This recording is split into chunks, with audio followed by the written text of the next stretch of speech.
All right, what's up, people? So I got this really cool video request from Happy Clam Guy. This guy never disappoints. And the topic of his video suggestion was something along the lines of Immanuel Kant, the most satanic philosopher ever, something like that. Now, of course, I totally disagree with that. But I thought it was interesting enough because I'm going to treat it as an open-ended question, as in who is.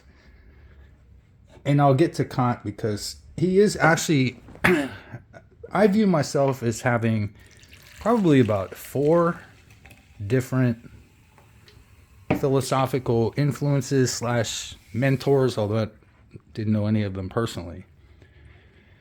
And those would be first, and I'm going to go in like, how should I do this? Let me go in chronological order until I do the last one, which will make the most sense. First is Pythagoras. Although we don't have any of his writings, his thought is well known. And that's everything is number. So I'm there with that, sort of. The second would actually be Immanuel Kant, because of his idealism and the way he tried to counteract Hume and the radical empiricists. I also think Hume is pretty cool. So it's like you got Hume versus Kant, and I think that's one of the biggest tug of wars in philosophy along the lines of Plato versus Aristotle. So, and then thirdly would be Bertrand Russell, just because, I do consider myself from a Western angle to be an analytical philosopher. And I loved his arguments and the fact that he was also very mathematical, which brings it back to Pythagoras. And then fourthly and most importantly would be Longchenpa. And just high-level Buddhism in general, but Longchenpa specifically, because, there's a couple other, Buddhist teachers I could recommend, like, let me see. Let me go up here. Who's this guy? Natural Great Perfection. I think that might just be the translator, though. It's a tantra, so sometimes tantras are attributed to... But anywho, you get the point. So those would be the four philosophers, I think, that most influenced my own understanding when it comes to pure philosophy. Now, I find Satanism personally to be a practical philosophy, sort of. Now, look, if you ask me who I thought the most satanic philosopher was, whatever, I would say it's me for my groundbreaking work, Postmodern Satanism. But I'm not allowed to do that because I'm not really a public figure. I mean, well, I am. I put myself in public, but I'm not peer-reviewed. I'm not, I don't have none of the bells and whistles. Although my own philosophy would be the purest philosophy from my own perspective, but, that's like a circular argument, so I can't do that. The real question, okay, so I gave you my four personal influences when it comes to pure philosophy. Now, it's not identical to any one of those four. Obviously, I have my own. The first question to ask is, what counts as philosophy? And the second would be, what do you mean by satanic? Because depending on how you ask those questions, you can get radically different answers. You know what I mean? So, like, I would say that if you wanted to be really, I don't want to say rigid, but if you wanted to be really concrete around it, the obvious answer would be Anton LaVey, because he was the one that coined Satanism as a, popularly identifiable philosophy. You know what I mean? So that would be the obvious answer. But do I consider Anton LaVey a philosopher? Well, I mean, sort of, but not really. He didn't have a fully fleshed out system. He was kind of hit or miss when it came to shit like that. So I'm not going to be including him. I'm not going to be including Michael Aquino either. So, like, these people, I'm just going to take those people off the table, meaning myself, Anton LaVey, Michael Aquino.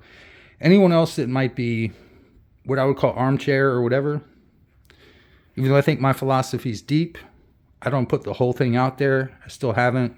That's the Tao of Satan people. Well, theoretically.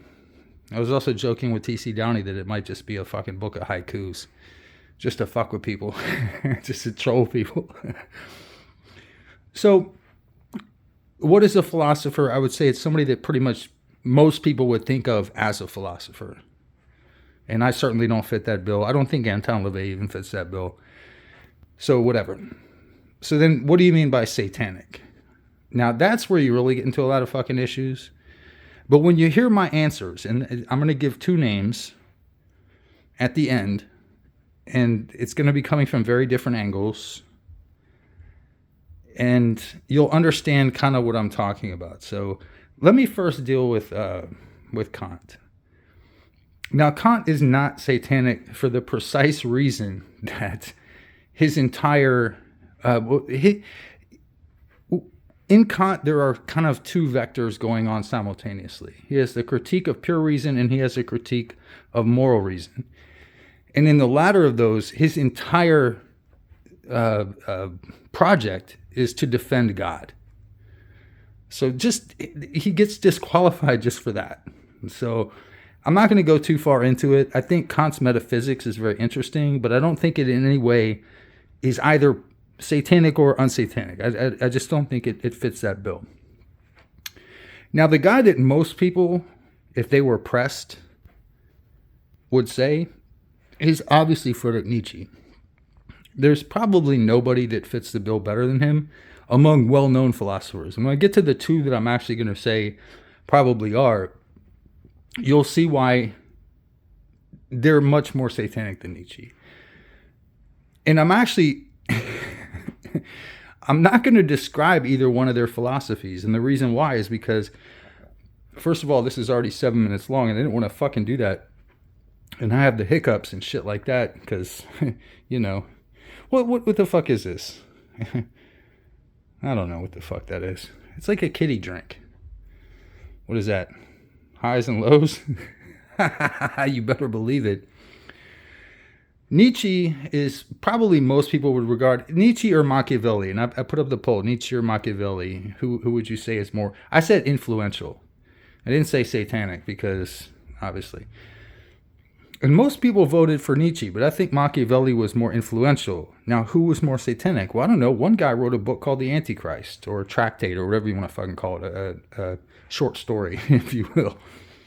I think Nietzsche was very much against Christianity and against this idea of what makes a man virtuous, and very critical of altruism, etc. But that doesn't make someone satanic. So here's what I'm going to do at eight, almost a half minutes in. I'm going to give you 2 names. And these are 2 totally different vectors. And if you haven't heard of the reason I'm only going to give you the names and I'm not going to discuss these people is, again, because I'm 8.5 minutes in. And because I think you deserve to read these individuals. So at number 2 on my list, and I didn't make a fucking list, but I got number 2 and number 1. At number 2 is a guy that T.C. Downey actually based a lot of his own personal philosophy on. And that's G.I. Gurdjieff. So go look into that guy. He's got a lot of books out there. I mean, he's dead. He's been dead for a while, but look into him. I would say he's number 2 on my list. And number 1 is a guy that most people have never heard of. But when you look into him, you'll see why I put him in number 1. It's Julius Evola. So who is the most satanic philosopher? When you read Julius Evola and then read Immanuel Kant, there's no comparison. One of them is far more satanic than the other, and that's Julius Evola. That's my answer. And no, I'm not going to talk about either him or Gurdjieff in this video. Go look into it. You'll see that I'm speaking the truth. Anywho, thanks for watching. Thanks for the question, Happy Clam Guy. You always ask the best, man. Seriously. Oh, it doesn't like the fingertip. It doesn't like the fingernail. It only likes the fingertip. Okay. Gotcha.